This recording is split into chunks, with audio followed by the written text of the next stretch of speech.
안녕하세요. 저는 사라 올센입니다. 덴마크 국영방송 DR에서 12년째 의료 전문 기자로 일하고 있어요. 주로 유럽 의료계의 첨단 기술과 혁신적 치료법을 다루는 다큐멘터리를 제작합니다. 2025년 3월 저는 특별한 미션을 받았어요. 아시아 의료 시스템의 현실을 조명하는 대형 다큐멘터리 제작이었습니다. 솔직히 말하면 기대보다는 우려가 컸죠. 유럽에서 보는 아시아 의료는 여전히 선진국 기준에 못 미친다는 인식이 강했거든요. 인천공항에 도착했을 때 첫인상부터 의외였습니다. 공항 시설이 코펜하겐 공항보다 훨씬 현대적이고 깔끔했어요. 하지만 의료시설과 공항시설은 전혀 다른 문제라고 생각했습니다.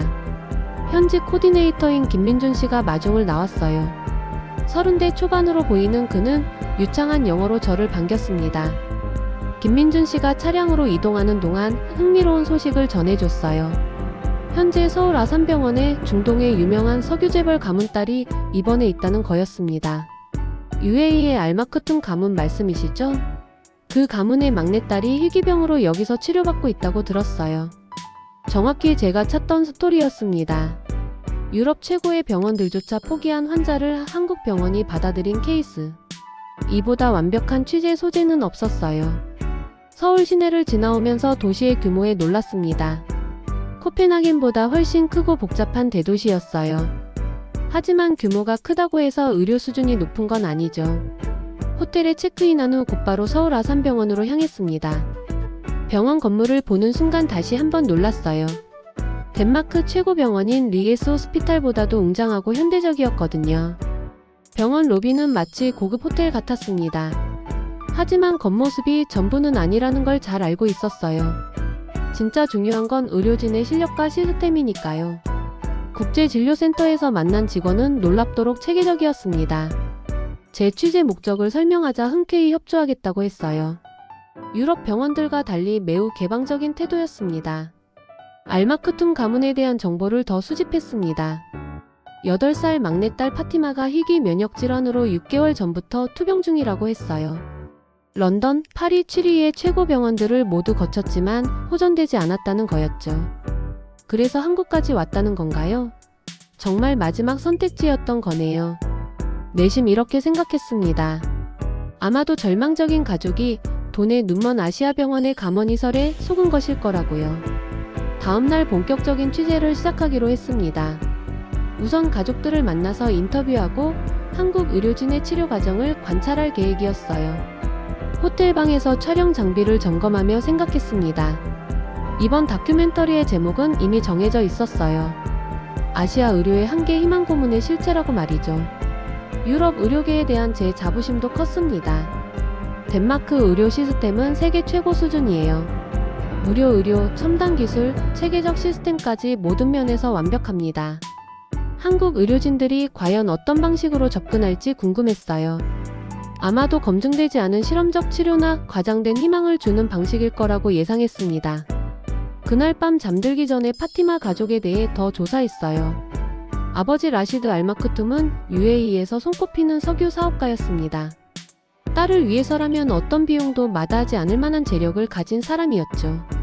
어머니 아이샤는 프랑스에서 교육받은 지식인이었어요. 그런 사람들이 왜 한국까지 와서 치료받으려 하는지 의문이었습니다. 내일이면 모든 의문이 풀릴 거라고 생각했어요. 그리고 유럽 의료계가 옳았다는 걸 증명할 수 있을 거라고 확신했습니다. 카메라 배터리를 충전하고 취재 노트를 정리하며 잠자리에 들었어요. 이번 취재가 제 커리어의 또 다른 전환점이 될 거라고는 꿈에도 몰랐습니다. 다음날 오전 9시, 저는 서울 아산병원 국제진료센터에서 알마크툰 가족을 만났습니다. 생각보다 격식 없이 편안한 분위기에서 인터뷰가 시작됐어요. 라시드 알마크툼은 40대 중반의 단정한 인상을 가진 분이었습니다. 비즈니스 정장 대신 편안한 캐주얼 복장이었는데 뭔가 평소와는 다른 모습이라는 느낌이 들었어요. 부인 아이샤는 30대 후반으로 보였습니다. 프랑스에서 교육받았다는 배경답게 세련된 느낌이었지만 눈가에 지친 기색을 숨길 수 없었어요. 먼저 파티마의 병에 대해 질문했습니다. 라시드 씨가 차분한 목소리로 설명해줬어요. 파티마는 작년 여름부터 원인 불명의 면역 질환을 앓고 있다고 했습니다. 처음에는 단순한 감기려니 했는데 계속해서 열이 나고 기력이 떨어졌다는 거예요. UAE 최고의 병원에서 검사받았지만 명확한 진단이 나오지 않았어요. 그래서 유럽으로 향했다고 합니다. 런던의 그레이트 오먼드 스트리트 병원에서 첫 번째 정밀 검사를 받았어요. 소아과로는 세계 최고 수준의 병원이죠. 하지만 결과는 실망스러웠습니다. 의사들은 희귀한 자가면 역질환일 가능성이 높다고 진단했어요. 하지만 구체적인 치료법은 제시하지 못했습니다. 그저 증상 완화를 위한 스테로이드 처방이 전부였죠. 파리의 네케르 어린이병원에서도 비슷한 결과였어요. 유럽 최고의 소아 면역학 전문의들이 모였지만 속 시원한 답을 주지 못했습니다. 마지막으로 스위스 취리히 대학병원까지 갔다고 했어요. 그곳에서 받은 소견이 가장 충격적이었다고 합니다. 의사가 말하길 파티마의 면역체계가 너무 복잡하게 얽혀 있어서 현재 의학으로는 근본적 치료가 어렵다는 거였어요. 기껏해야 6개월에서 1년 정도 생명을 연장할 수 있을 뿐이라고 했습니다. 아이샤의 눈에 눈물이 맺혔어요. 그때의 절망감을 떠올리는 듯 했습니다. 그럼 어떻게 한국까지 오게 되신 건가요?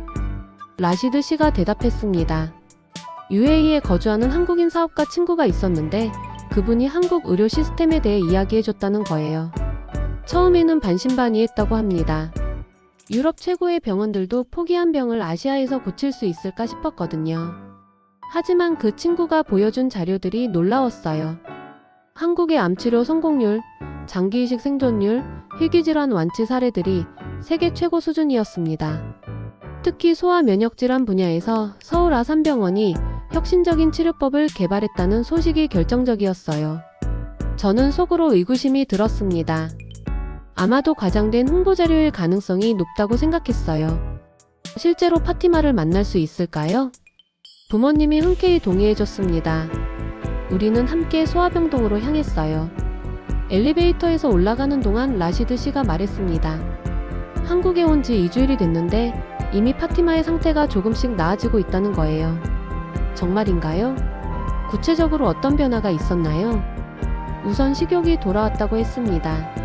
유럽에서는 거의 먹지 못했는데 여기 와서는 조금씩 음식을 받아들이기 시작했어요. 밤에 잠도 잘 잔다고 했습니다.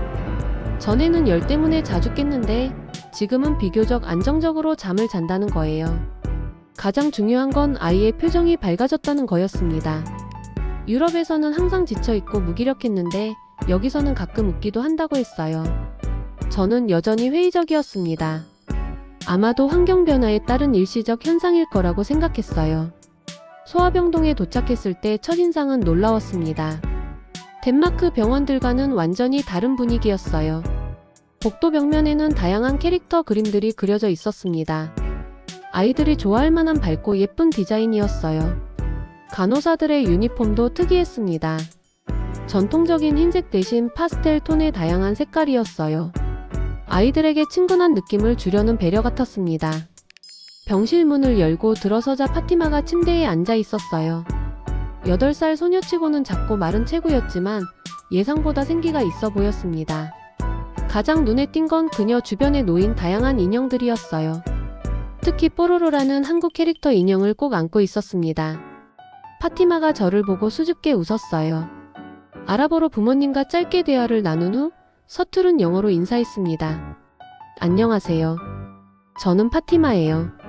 이건 제 친구 뽀로로예요. 인형을 들어 보이며 자랑스럽게 말하는 모습이 인상적이었어요. 중병을 앓고 있는 아이라고는 믿기 어려울 정도로 밝았습니다. 아이샤가 설명해줬어요. 한국 간호사들이 파티마가 뽀로로를 좋아한다는 걸 알고 여러 개의 인형을 선물해줬다는 거예요. 단순한 친절이 아니라 치료의 일환이라고 했습니다. 아이의 심리적 안정이 면역력 회복에 도움이 된다는 한국 의료진의 판단이었어요. 저는 여전히 의심스러웠습니다. 인형이 병을 고칠 수 있다는 건 비과학적으로 들렸거든요. 하지만 파티마의 밝은 모습은 부정할 수 없는 현실이었습니다. 적어도 심리적으로는 긍정적인 변화가 있었던 것 같았어요. 이제 한국 의료진들을 직접 만나볼 차례였습니다. 오후 2시 드디어 파티마의 주치의를 만날 시간이 되었습니다. 소아과 김하늘 교수와의 면담이 예정되어 있었어요. 김하늘 교수가 상담실에 들어왔을 때 저는 솔직히 당황했습니다. 예상했던 모습과 너무 달랐거든요. 30대 중반으로 보이는 젊은 여성이었습니다. 덴마크에서 만났던 권위 있는 고령의 남성 교수들과는 정반대였어요. 게다가 정장 대신 캐주얼한 가운을 입고 있었습니다. 안녕하세요, 사라 기자님. 저는 김하늘입니다. 파티마의 주치의를 맡고 있어요. 목소리는 차분하고 따뜻했지만 저는 내심 의구심이 들었어요. 이렇게 젊은 의사가 희귀병 치료를 제대로 할 수 있을까 싶었거든요. 파티마의 상태에 대해 설명해 주시겠어요? 김 교수는 태블릿을 꺼내서 자세한 자료를 보여줬습니다. 파티마의 면역 체계 분석 결과, 혈액 검사 수치, 영상 진단 소견까지 체계적으로 정리되어 있었어요. 파티마는 매우 복합적인 자가면 역질환을 앓고 있습니다. 단순히 한 가지 원인이 아니라 여러 요인이 복합적으로 작용하고 있어요. 유럽 의사들도 비슷한 진단을 내렸는데 치료법에서 차이가 있나요? 김 교수의 답변이 흥미로웠습니다. 의학적 치료와 함께 환자의 심리적, 사회적 환경을 동시에 개선하는 통합적 접근을 한다는 거예요. 구체적으로 어떤 의미인가요? 예를 들어 파티마가 뽀로로를 좋아한다는 걸 파악한 후 치료 과정에서 이를 적극 활용한다고 했습니다. 단순한 위안이 아니라 실제 치료 효과를 높이기 위한 전략이라는 거예요. 저는 여전히 의심스러웠어요. 그건 의학이 아니라 심리학 아닌가요? 김 교수가 미소를 지으며 설명했습니다. 현대의학에서는 신체와 정신을 분리해서 생각하지 않는다고 했어요. 특히 면역질환의 경우 스트레스와 심리 상태가 병의 진행에 큰 영향을 미친다는 거죠. 그때 상담실문이 열리고 한 여성이 들어왔습니다. 20대 후반으로 보이는 간호사였어요. 박소영 간호사님입니다. 파티마의 전담 간호사로 배정되어 있어요. 박소영 간호사는 정말 젊어 보였습니다. 덴마크에서는 이 정도 경력으로 중환자를 전담하는 경우가 거의 없거든요. 파티마와는 어떻게 지내고 계신가요? 박 간호사의 답변에서 놀라운 열정이 느껴졌어요. 파티마가 좋아하는 것들을 하나하나 파악해서 치료에 활용하고 있다고 했습니다. 예를 들어 아침에 일어나기 싫어할 때는 뽀로로 목소리로 인사한다고 했어요. 주사를 맞을 때도 뽀로로가 함께 용기를 내자고 격려한다는 거죠. 그런 방법이 정말 효과가 있나요? 김 교수가 구체적인 데이터를 보여줬습니다. 파티마의 스트레스 호르몬 수치가 현저히 낮아졌다는 거예요. 그 결과 면역 기능도 조금씩 회복되고 있다고 했습니다. 이런 접근법은 한국에서만 하는 건가요? 세계적으로도 주목받고 있는 치료법이라고 했어요. 다만 한국이 이 분야에서 가장 체계적이고 적극적으로 적용하고 있다는 거죠. 저는 여전히 반신반의했습니다. 데이터는 조작할 수 있고 일시적 호전일 수도 있으니까요. 실제 치료 과정을 지켜볼 수 있을까요? 김 교수와 박 간호사가 흔쾌히 동의해줬어요. 내일부터 파티마의 일상적인 치료 과정을 관찰할 수 있다고 했습니다. 다만 한 가지 조건이 있었어요. 촬영이나 녹음할 때는 반드시 사전에 허락을 받아야 한다는 거였습니다. 환자의 프라이버시를 최우선으로 고려한다는 원칙이었어요. 당연히 지키겠다고 약속했습니다. 마지막으로 궁금한 게 있었어요. 파티마 같은 해외 환자들이 많이 오나요? 김 교수의 답변이 의외였습니다. 최근 몇 년간 중동, 동남아시아, 심지어 유럽에서도 환자들이 찾아온다고 했어요. 특히 소아희귀질환 분야에서 한국의 명성이 높아지고 있다는 거였습니다. 단순히 의학적 치료뿐만 아니라 환자와 가족 전체를 돌보는 시스템 때문이라고 했어요. 가족 전체를 돌본다는 건 무슨 의미인가요? 박 간호사가 설명해줬어요. 아이가 아프면 부모도 함께 고통받는다는 걸 인정하고 가족 모두의 심리적 안정을 도모한다는 거였습니다. 구체적으로는 부모 상담 프로그램, 스트레스 관리 교육, 심지어 형제자매들을 위한 심리 지원까지 제공한다고 했어요. 저는 점점 혼란스러워졌습니다. 이런 접근법은 덴마크에서는 들어본 적이 없었거든요. 효율성 면에서는 어떤가요? 비용이 많이 들 것 같은데요. 김 교수의 답변이 놀라웠어요. 오히려 장기적으로는 더 경제적이라는 거였습니다. 환자의 빠른 회복으로 입원 기간이 단축되고 재발률도 낮아진다고 했어요. 무엇보다 환자와 가족의 만족도가 높아서 치료 수능도가 좋아진다는 점이 중요했습니다. 면담을 마치고 나오는 길에 저는 깊은 생각에 잠겼어요. 한국 의료진들의 접근법이 생각보다 체계적이고 논리적이었거든요.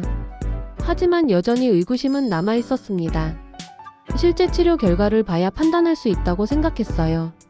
내일부터 본격적인 관찰이 시작됩니다. 과연 이들의 방법이 정말 효과가 있을지 아니면 그저 감성적인 위로에 불과할지 확인할 때가 왔어요.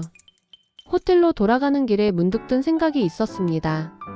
만약 정말로 효과가 있다면 유럽 의료계가 놓치고 있는 중요한 부분이 있는 건 아닐까 하는 의문이었어요. 다음날 오전 8시, 저는 파티마의 병실에서 하루 일과를 관찰하기 시작했습니다. 첫 번째로 목격한 건 정말 놀라운 광경이었어요. 박소영 간호사가 병실에 들어서면서 뽀로로 목소리를 흉내냈습니다. 파티마야, 좋은 아침이야. 오늘도 함께 힘내자. 파티마가 잠에서 깨어나며 환하게 웃었어요. 아픈 아이라고는 믿기 어려울 정도로 밝은 표정이었습니다. 저는 처음에 이런 생각이 들었어요. 이건 그냥 아이 달래기 아닌가? 진짜 의료행위라고 볼 수 있을까? 하지만 계속 지켜보니 단순한 놀이가 아니었습니다. 박 간호사는 뽀로로 캐릭터를 이용해서 파티마의 컨디션을 체크하고 있었어요. 뽀로로가 궁금해하는데 어젯밤에 잘 잤니? 열은 어떤 것 같아? 파티마는 뽀로로에게 대답하듯이 자신의 상태를 솔직하게 이야기했습니다. 간호사에게 직접 말하기 어려운 것들도 뽀로로를 통해서는 자연스럽게 표현했어요. 조금 아팠는데 뽀로로가 있어서 무섭지 않았어요. 오늘은 괜찮을 것 같아요. 박 간호사는 이런 대화를 통해 환자의 정확한 상태를 파악하고 있었습니다. 덴마크에서는 볼 수 없었던 매우 독창적인 방법이었어요. 아침 식사 시간이 되자 또 다른 놀라운 일이 벌어졌습니다. 파티마가 식욕이 없어서 밥을 먹지 않으려 했거든요. 그때 박 간호사가 뽀로로 인형을 들고 와서 함께 식사하는 놀이를 시작했어요. 뽀로로도 배가 고프대. 파티마와 함께 맛있게 먹고 싶어 해. 신기하게도 파티마가 점점 식사에 관심을 보이기 시작했습니다. 뽀로로와 함께라면 밥을 먹을 수 있다고 하더군요. 결과적으로 평소보다 훨씬 많은 양을 섭취했어요. 영양 공급은 회복의 필수적인 요소니까 이런 방법이 실제로 치료에 도움이 된다는 걸 인정할 수밖에 없었습니다. 오전 10시에 김하늘 교수가 회진을 왔어요. 하지만 일반적인 회진과는 완전히 달랐습니다. 김 교수도 뽀로로를 활용해서 파티마와 소통했어요. 뽀로로가 의사 선생님께 궁금한 게 있대. 오늘 파티마의 기분은 어때? 파티마는 김 교수에게 직접 대답하기보다는 뽀로로를 통해 자신의 상태를 표현했습니다. 이런 방식으로 더 정확하고 솔직한 정보를 얻을 수 있었어요. 가장 놀라웠던 건 주사 시간이었습니다. 파티마는 주사를 매우 무서워했는데 이전에는 간호사 서너 명이 달려들어서 억지로 맞춰야 했다고 해요. 하지만 한국에서는 완전히 다른 방식이었습니다. 박 간호사가 뽀로로 인형에게 먼저 가짜 주사를 놓는 신용을 했어요. 뽀로로도 처음에는 무서웠지만 용기를 냈어. 그랬더니 전혀 아프지 않았대. 파티마도 뽀로로처럼 용감할 수 있을까? 파티마가 고개를 끄덕이며 팔을 내밀었습니다. 뽀로로와 함께라면 할 수 있다는 자신감이 생긴 거예요. 주사를 맞는 동안에도 뽀로로가 계속 응원했어요. 우와, 파티마 정말 용감하다. 뽀로로보다 더 멋져. 결과적으로 파티마는 전혀 울지 않고 주사를 맞았습니다. 오히려 자랑스러워하는 모습까지 보였어요. 저는 이 모든 과정을 지켜보며 점점 혼란스러워졌습니다. 분명히 효과는 있었거든요. 하지만 이게 정말 의학적 치료라고 할 수 있을까 하는 의문도 들었어요. 오후에는 더욱 체계적인 프로그램이 진행됐습니다. 놀이치료사가 와서 파티마와 함께 뽀로로 관련 활동을 했어요. 그냥 노는 게 아니라 치료 목적이 분명했습니다. 뽀로로와 친구들이 모험을 떠나는 이야기를 통해 파티마의 회복 의지를 높이는 거였어요. 이야기 속에서 뽀로로가 어려움을 극복해 나가는 과정을 파티마 자신의 상황과 연결지어 설명했습니다. 파티마도 뽀로로처럼 병을 이겨낼 수 있다는 메시지였어요. 놀이치료사가 설명해줬어요. 아이들은 추상적인 개념을 이해하기 어려워해요. 하지만 좋아하는 캐릭터를 통해서는 복잡한 상황도 쉽게 받아들일 수 있다고 했습니다. 실제로 파티마의 반응이 놀라웠어요. 평소보다 훨씬 적극적이고 긍정적인 모습을 보였거든요. 저녁 시간에는 부모님들도 함께 참여하는 시간이 있었습니다. 가족 모두가 뽀로로 캐릭터들의 역할을 맡아서 함께 놀이를 했어요. 라시드 씨는 크록 역할을, 아이샤는 루피 역할을 맡았습니다. 처음에는 어색해했지만 점점 자연스러워졌어요. 이런 활동을 통해 가족 간의 유대감도 더욱 강화되는 것 같았습니다. 모두가 파티마의 회복을 위해 함께 노력하고 있다는 일체감이 형성됐어요. 하루 관찰을 마치고 나서 저는 복잡한 심정이었습니다. 분명히 파티마의 상태는 호전되고 있었어요. 표정도 밝아지고 식욕도 늘었습니다. 하지만 여전히 의문이 남았어요. 이런 방법이 근본적인 치료가 될 수 있을까? 아니면 그저 일시적인 기분 전환에 불과한 걸까? 그날 밤 호텔에서 촬영한 영상들을 검토해봤습니다. 파티마의 밝은 모습, 적극적으로 치료에 참여하는 모습들이 고스란히 담겨 있었어요. 덴마크 시청자들이 이런 장면을 보면 어떤 반응을 보일까 궁금했습니다. 혁신적이라고 할까 아니면 비과학적이라고 할까? 하지만 한 가지는 확실했어요. 적어도 파티마에게는 분명한 효과가 있었다는 것입니다. 그 이유가 무엇이든 말이에요. 내일은 더 깊이 있는 관찰을 해보기로 했습니다. 이런 치료법의 과학적 근거가 무엇인지, 그리고 정말로 지속적인 효과가 있는지 확인해보고 싶었어요. 셋째 날 오전 저는 한국 의료진들이 파티마뿐만 아니라 부모님들까지 치료 대상으로 보고 있다는 사실을 깨달았습니다. 가족 상담 전문가인 정미경 교수와의 면담에서 라시드 씨와 아이샤는 그동안 쌓인 스트레스를 털어놨어요. 밤잠을 제대로 자지 못했고 사업과 일상생활 모든 것이 무너져 있었습니다. 정 교수는 부모가 불안하면 그 감정이 아이에게도 전달된다며 부모의 심리적 안정이 아이 치료에도 중요하다고 설명했어요. 라시드 씨에게는 명상과 호흡법을, 아이샤에게는 자기 돌봄의 중요성을 가르쳐줬습니다. 가족 상담을 통해 서로 원망하지 않고 더 단단한 관계를 만들어가도록 도왔어요. 오후에는 한국 전통 차 명상 프로그램이 있었습니다. 조용한 방에서 차를 우리고 마시며 마음의 평정을 찾는 시간이었어요. 라시드 씨는 처음엔 어색해했지만 점점 집중하기 시작했고, 아이샤는 오랜만에 자신만을 위한 시간을 갖는다며 감격해했습니다. 저녁에는 가족 요리 치료 프로그램이 진행됐어요. 병원 내 특별한 주방에서 가족이 함께 뽀로로 모양 김밥을 만드는 시간이었습니다. 파티마가 정말 즐거워했고 라시드 씨도 평생 처음 해보는 요리의 재미를 느끼기 시작했어요. 영양사는 함께 요리하고 식사하는 행위가 가족 간 유대감을 강화시키고 특히 아픈 아이에게는 가족의 사랑을 직접 느낄 수 있는 중요한 경험이라고 설명했습니다. 그날 밤 파티마는 자신이 만든 김밥을 뽀로로 인형과 함께 나눠 먹으며 평소보다 훨씬 많이 먹었어요.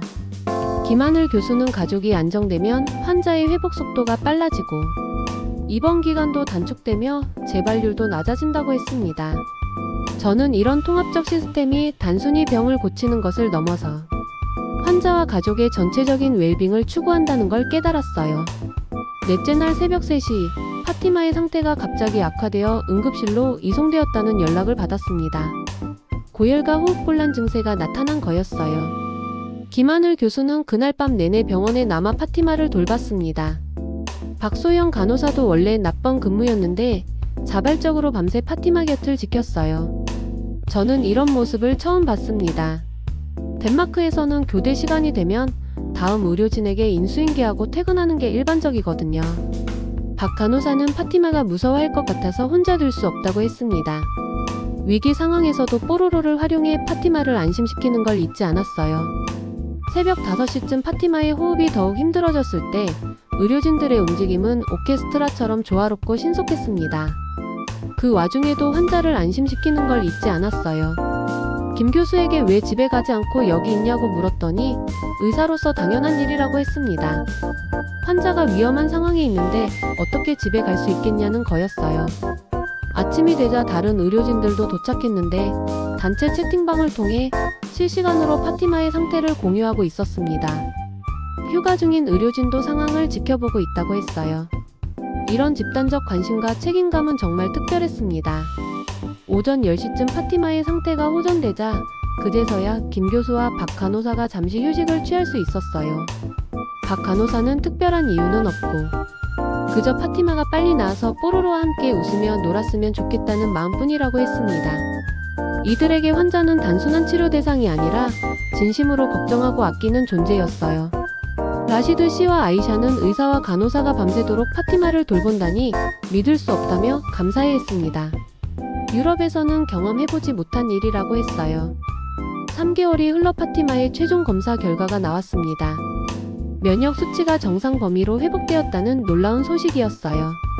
김하늘 교수는 의학적 치료와 심리적 안정, 가족의 지지가 종합적으로 작용한 결과라고 설명했습니다.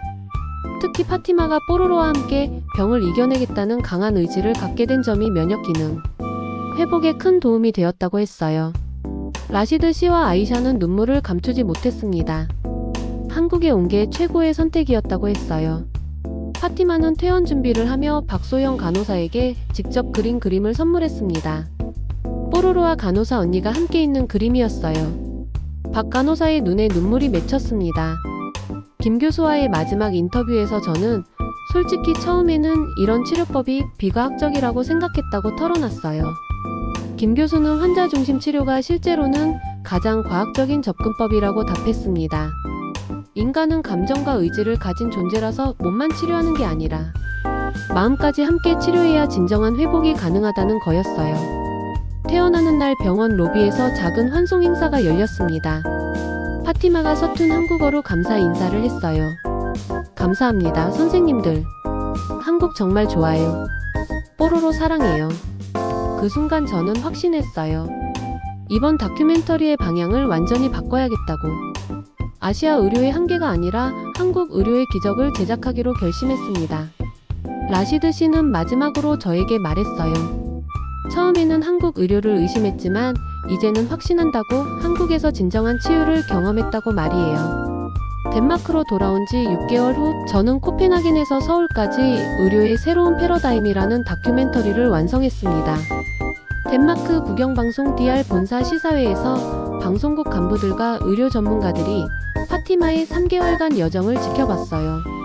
처음에는 의아한 표정을 짓다가 점점 진지해지는 모습이었습니다. 방송국장은 처음 기획안과는 완전히 다르지만 훨씬 더 의미 있는 내용이 되었다고 평가했어요. 다만 일부에서는 한 사례만으로 일반화하기 어렵다는 우려도 있었습니다. 저는 추가 자료를 보여줬습니다. 한국의 소아희귀질환 완치율, 환자 만족도, 재발률 등 모든 지표가 세계 최고 수준이었어요. 방송 후 덴마크 전역에서 큰 반응이 있었습니다. 특히 자녀가 아픈 부모들의 반응이 뜨거웠고 코펜하겐 대학병원에서는 한국 의료진과의 교류 프로그램을 요청해왔어요. 김하늘 교수는 이미 여러 유럽 병원에서 협력 요청이 들어오고 있다고 했습니다. 한 달 후 유럽연합 의료위원회에서 강연 요청이 왔어요. 브뤼셀 미래 의료 패러다임 컨퍼런스에서 한국 의료에 대해 발표하게 되었습니다. 강연 후 많은 의료진들이 더 자세한 정보를 요청했습니다. 네덜란드 의사는 당장 한국에 가서 연수받고 싶다고 했고, 스웨덴 병원에서는 한국 의료진 초청 프로그램을 만들겠다고 했어요. 지금 코펜하겐 대학병원에서는 환자 중심 통합치료센터를 개설했습니다. 한국의 치료법을 벤치마킹한 프로그램이에요. 저도 자문위원으로 참여하며 덴마크 아이들이 좋아하는 캐릭터들을 활용한 치료법을 개발하고 있습니다. 실제로 효과가 나타나고 있어요.